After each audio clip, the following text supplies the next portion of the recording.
on Fox 24. Good evening and thanks for watching WGXA News at 10. I'm Jayla Whitfield. Eric Mock has the night off.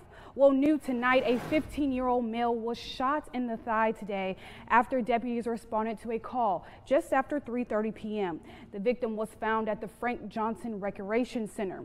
According to authorities, the victim heard a gunshot and realized he was shot and ran to the recreation center for help. Deputies are still unsure where the shooting exactly took place.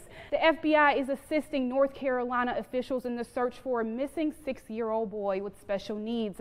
Maddox Rich was last seen at Rankin Lake Park yesterday afternoon with his father and another adult. According to the city of Gastonia, the boy's parents said he took off running and then disappeared. Voices on Capitol Hill warn it could complicate the confirmation of Brett Kavanaugh, the Supreme Court nominee accused of sexual assault.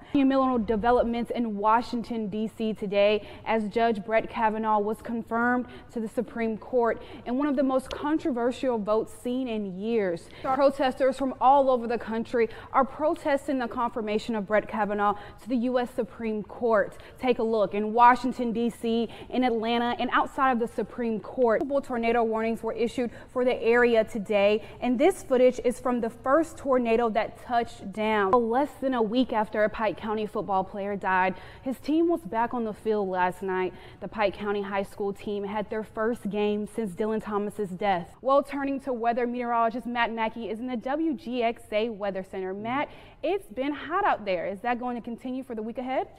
Bill Cosby will be back in Norristown, Pennsylvania court tomorrow for sentencing on his conviction of sexual assault. Cosby faces up to 10 years in prison for eating. With some breaking news tonight, John McCain has died at the age of 81.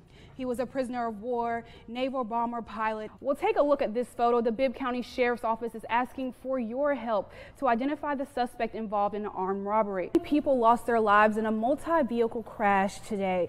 Now, New York State Police say a limousine struck pedestrians and collided with a parked car. Investigators in Selma, Alabama say an officer was shot twice in the chest with a rifle during an ambush. Tonight, Middle Georgians of all ages gathered together to honor the heroes that fought for our country, using a small token with a big message. WGXA's Tiffany Thompson met up with the artists from Middle Georgia who say their way of giving back starts with a paintbrush and ends when all those serving come home. Asian Navy has transitioned their resources into getting supplies to people affected by Hurricane Florence. Their command center at Peace Baptist Church in Williamton, North Carolina, has turned into a full-service grocery store, open 24 hours, for people to come by and get what they need. Gears now, let's check in with meteorologist Matt Mackey in the WGXA Weather Center.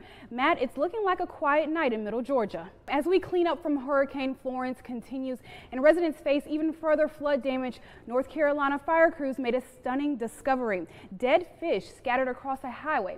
Check out this video. The fire department was hosing down Interstate 40 when they first spotted the fish.